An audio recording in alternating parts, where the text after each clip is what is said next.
Hi friends, pepper chicken எப்படி செய்யலாம் பார்க்கலாம் வாங்க. தேவையான இன்க்ரீடியன்ஸ் எல்லாமே நான் டிஸ்கிரிப்ஷனில் லிஸ்ட் பண்ணியிருக்கேன், செக் பண்ணிக்கோங்க. 3 டேபிள் ஸ்பூன் எண்ணெய் ஊற்றிக்கிறேன். 3 லவங்கம் 2 பட்டை ஆட் பண்ணிவிட்டு அது நல்லா பொரிஞ்சதுக்கப்புறம் நான் மீடியம் சைஸ் ஆனியன் வந்து 3 பொடிசாக கட் பண்ணி வச்சுருக்கேன். அதையும் நான் இதில் ஆட் பண்ணி நல்லா வதக்கிக்கிறேன்.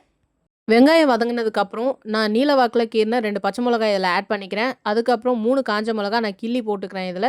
ஏன்னா காஞ்ச மிளகாயோடைய ஃப்ளேக்ஸ் வந்து பார்த்திங்கன்னா உங்களுக்கு ஃப்ளேவர்ஃபுல்லாக இருக்கும், அந்த எசன்ஸ்லாம் இறங்குச்சுன்னா. ஸோ அதனால் நான் காஞ்ச மிளகாய் கிள்ளி போட்டுக்கிறேன். இது எல்லாத்தையும் சேர்த்து நம்ம நல்லா வதக்கிக்கணும்.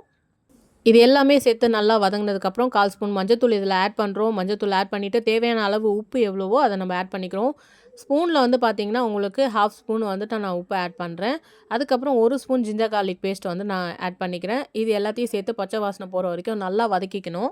வதங்கினதுக்கப்புறம் நான் 1 ஸ்பூன் ஜீரக பவுடர், 1 ஸ்பூன் பெருஞ்சீரக powder, 1 spoon pepper powder add பண்ணிக்கிறேன். இது நான் ரெடிமேடாக கடையில் வாங்கியிருந்தேன் இந்த பவுடர்லாம். இன்கேஸ் நீங்கள் இந்த பவுடர் வீட்டிலே ரெடி பண்ண போகிறீங்கன்னா ஈக்குவல் குவான்டிட்டி எடுத்துக்கோங்க. 1 ஸ்பூன் பெப்பர், 1 ஸ்பூன் ஜீரகம், 1 ஸ்பூன் பெருஞ்சீரகம், இது 3த்தையும் ட்ரை ரோஸ்ட் பண்ணி நீங்கள் அரைச்சி எடுத்து இதில் சேர்த்துக்கலாம்.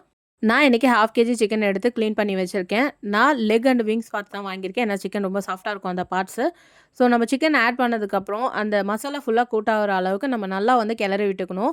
ஒரு 5 மினிட்ஸ் வரைக்கும் நீங்கள் நல்லா கிளறினதுக்கப்புறம் சிக்கன் வெந்துருச்சான்னு பார்த்துட்டு நீங்கள் கருவேப்பிலை தூவி இறக்கிக்கலாம். ட்ரை பண்ணி பார்த்துட்டு கமெண்ட் பண்ணுங்கள். தேங்க்ஸ் ஃபார் வாட்சிங்.